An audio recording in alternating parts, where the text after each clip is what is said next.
Greetings, welcome to Facts About Everything. I'm your host, James Egan. I've been meaning to for a couple of months to talk about the movie Superman, as it is the film that started it all with a comic book film craze. And now it seems like a more appropriate time than ever, now that we lost Margot Kidder, famous for playing Lois Lane in the Superman franchise. Margot Kidder was not just a great actress, she was one of the most influential people in Hollywood at bringing awareness to mental health. She horrifically suffered bipolar, and since it was not very well understood in the 70s and 80s, she was made fun of and neglected and ostracized for many, many years. Nevertheless, she kept working and kept bringing awareness to fight this horrible mental illness. Margot Kidder, you are a legend. You will be missed. Rest in peace. Okay, to start this video, I'm going to start with the most famous fact about Superman. It is a fact everyone thinks they know, but everyone gets it wrong. The movie Superman is said to have one of the biggest plot holes in film history. At the end of the film, Superman fails to save Lois from dying. As a result, he spins around the world at super speed. As he does this, the Earth's rotation reverses, showing that he is traveling backwards in time several minutes, giving him enough time to save Lois. Many viewers laugh at the absurdity of this scene, since forcing the Earth's rotation to reverse wouldn't turn back time. But that's not what's happening in this scene. Superman did not go back in time because he reversed the Earth's rotation. He went back in time by traveling at the speed of light. The Earth's rotation reversing is not caused by Superman's super speed, it is an effect of it. The funny thing is, no one would complain about this if you didn't show a shot of the Earth reversing its rotation. But the director wanted to because he thought it'd be a really cool image. And this really cool image made everyone misinterpret this really cool idea as one of the dumbest plot holes in film history, even though it isn't. And that is the first of 100 facts about Superman. Let's dive in.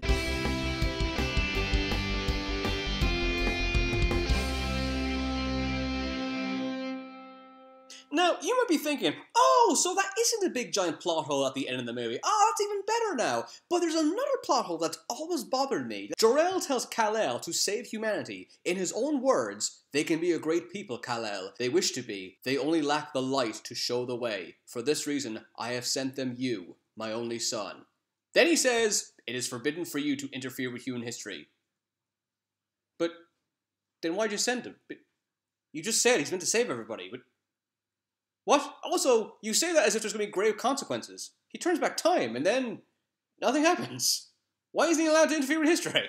That's exactly what he did. Marlon Brando plays Superman's father, Jor-El. Brando asked the director, Richard Donner, if Jor-El could be a green bagel inside a suitcase. Brando also said he wanted the Kryptonians to make electronic sounds to communicate to each other. Although this fact is reported many, many times on the internet, this is actually a joke. Marlon Brando never intended this, he was just winding up the director. Gene Hackman plays Lex Luthor. Dustin Hoffman, Jack Nicholson, and Gene Wilder were considered for the role. Superman's Kryptonian name is Kal-El. El is Hebrew for God. David Bakst plays the burglar who scales the building. He went on to play Bruce Wayne's father in Batman. When Superman outraces the train, Lois Lane is sitting beside her parents. Her parents are played by Kirk Allen and Noel Neill. They were the first actors to play Superman and Lois Lane in the 1948 series Superman. Christopher Reeve plays Superman. He was originally turned down for the role for being too skinny. He put on 42 pounds after he was cast. He put on so much muscle that the crew had to reshoot some of his earlier scenes. Marlon Brando was supposed to shoot scenes in Italy, but there was a warrant for his arrest in the country for some reason. When Marlon Brando performed a scene where he says goodbye to baby Kal-El, he kept forgetting his lines. Because of this, the crew wrote Brando's dialogue on the baby's nappy. Marlon Brando got top billing even though he's only in the movie for a few minutes. Brando got paid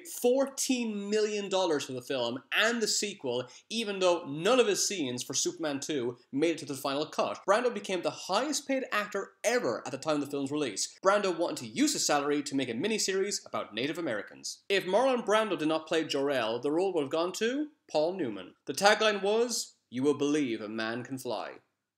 No, you won't. It's just a movie. The film was directed by Richard Donner. Steven Spielberg was considered for the director's chair. The producers decided to wait to see how his fish film, which was Jaws, turned out. Jaws became so successful, the producers weren't able to afford him. Did you ever wonder, how did Christopher Reeve get the part? Like, what did he do that was so special? One word. gliding. Christopher Reeve glided for years, which made him look completely natural for the flying scenes. Brando kept forgetting that Superman's Kryptonian name is Kal-El. While shooting his scenes, he kept calling him Ralph. Superman and Superman 2 were meant to be one film. The film won an Oscar for its visual effects. Superman parts his hair on the opposite side when he's Clark Kent. That'll fool everybody. Trevor Howard plays the Elder. He couldn't stand Marlon Brando because they had a falling out while working on the film Mutiny on the Bounty. Jackie Cooper plays Perry White. The role nearly went to Eli Wallach, Walter Matthau, and Edward Asner. This film took 3 years to plan and 2 years to shoot. And that sounds like a long time. This was never ever done before, and most people thought it would fail. It was crazy how much effort they had to put into making this movie. This film required 1,000 full-time crew members, 11 units, 3 studios, and was shot in 8 countries. That sounds more complicated than the last Avengers movie. Christopher Reeve is 6'4", making him the tallest actor to portray Superman in a film. The word Superman isn't uttered until 93 minutes into the film. A blue screen had to be used to give the illusion that Superman was flying. However, the visual crew were worried that Superman's costume would disappear in these shots since it is also blue. To get around this, Superman wears a turquoise suit in the flying scenes. Originally, Christopher Reeve was going to wear a muscle suit for Superman.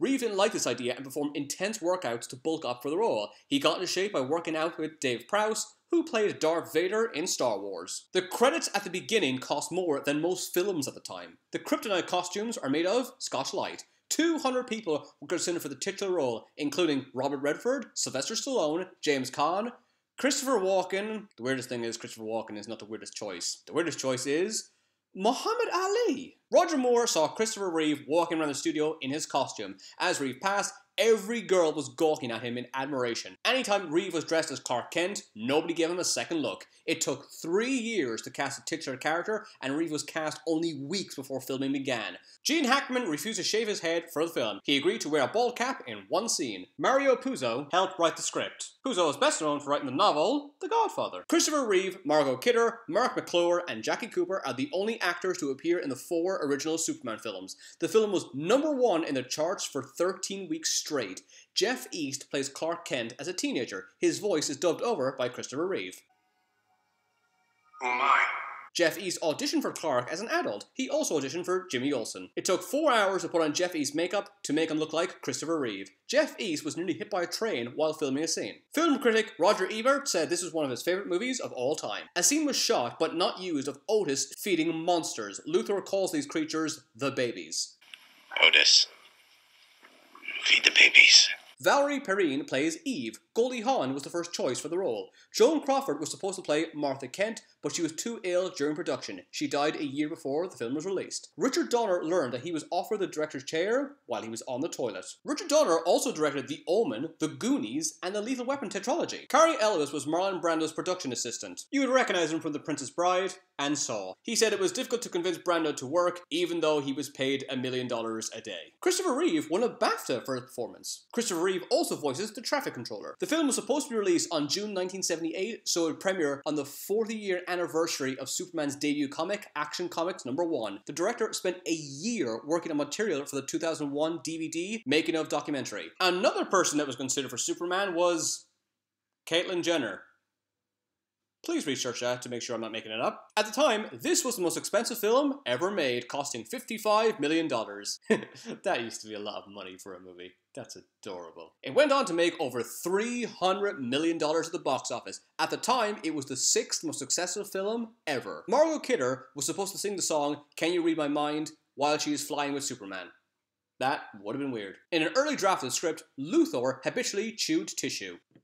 Richard Donner said, the key to this movie, to make it work, is to make it real, not realistic. The crew weren't sure how to use special effects to make Superman look like he was flying. At one point, the crew considered shooting a crash dummy dressed as Superman out of a cannon for the flying scenes. Terrence Stamp plays Zod. Christopher Lee was considered for the role. Christopher Reeve was 26 when he was cast as a titular character. The film was only supposed to be released in the US. When Warner Brothers saw the high quality of the Krypton set, they decided to release the film worldwide. When Jor-El places Kal-El into the spacecraft, Marlon Brando's Rolex watch is visible. The film premiered in the United States in December 1978. It didn't come out in Europe for 7 months. America gets mad when we get the Avengers like 2 days early. Imagine if you had to wait 7 months for our next blockbuster while everybody else gets it. Carrie Fisher and Barbara Streisand were considered for the role of Lois Lane. Ned Beatty plays Luthor's minion, Otis. He didn't appear in the comics until 2013. He died after 1 issue. Nick Nolte was offered the role of Superman. He said he would only accept the role if he could play Superman as a schizophrenic. Clark is 18 when he enters the Fortress of Solitude. He is 30 when he moves to Metropolis. The studio strongly considered making the film a crossover between Superman and Spider-Man. In the climax, Superman spins around the world 44 times in 10.5 seconds. This is not the only film where Christopher Reeve played a character who travels back in time to save a woman. He did the same thing in the 1980 film Somewhere in Time. Although Marlon Brando is said to be the greatest actor to ever live, he can't pronounce Krypton.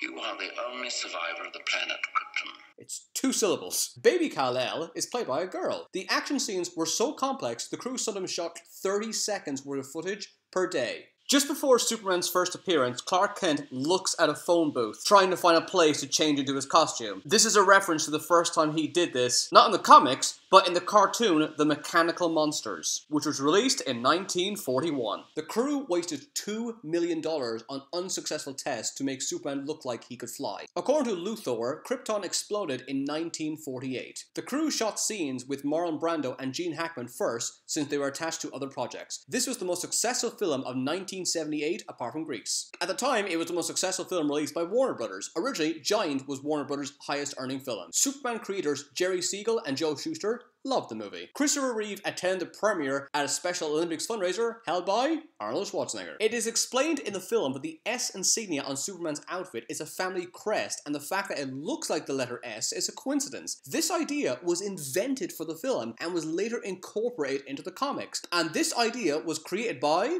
Marlon Brando, which means Marlon Brando is directly responsible for creating part of the Superman mythos. The end credits are over 7 minutes long. At the time, they were the longest end credits in movie history. Christopher Reeve said he based his role on Cary Grant's character in Bringing Up Baby. On the first day of filming, Marlon Brando told the director to film the rehearsals. He said, "Who knows? We might get lucky." Brando's very first take was used for the finished film. The crew was filming scenes in New York when a blackout swept the entire city. The cinematographer Jeffrey Unsworth genuinely believed that he caused the blackout somehow. Richard Donner was furious that the production designer John Barry and Jeffrey Unsworth weren't recognized at the Oscars for their work. The idea of Superman reversing time was supposed to be used for Superman 2. He would have done this to make Lois Lane forget that Clark Kent is Superman. Every single scene with Lex Luthor for Superman 2 was actually shot during the making of this film. The actor, Gene Hackman, refused to return because he didn't like the replacement director, Richard Lester. If you're wondering why they had all those scenes already done with Zod, Non, and Ursa, this was back when Superman 1 and 2 were meant to be one single film, so they had most of Superman 2 already shot.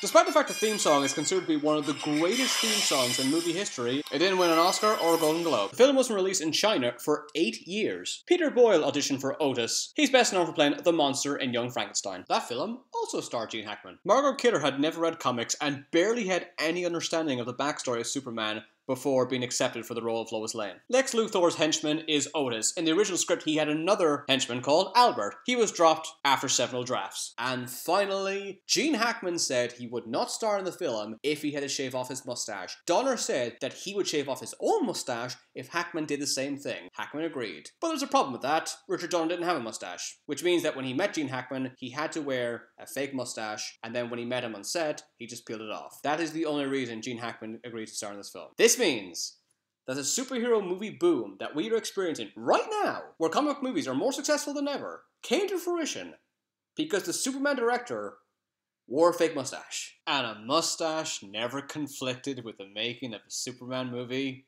ever again. Thanks for watching. Don't forget to subscribe. If you want me to talk about the other Superman movies, let me know. Also, I was going to do either the video about this or about the character of Lois Lane, but some facts about Lois Lane are really funny or ridiculous, and I thought it might be a bit inappropriate to say things like that after the passing of Margot Kidder. However, if you want me to do a video about Lois Lane in the future, let me know and I'll upload a video as soon as possible. To learn more facts, check out my books on Amazon. They're available on paperback and Kindle. Thanks for watching. See you again.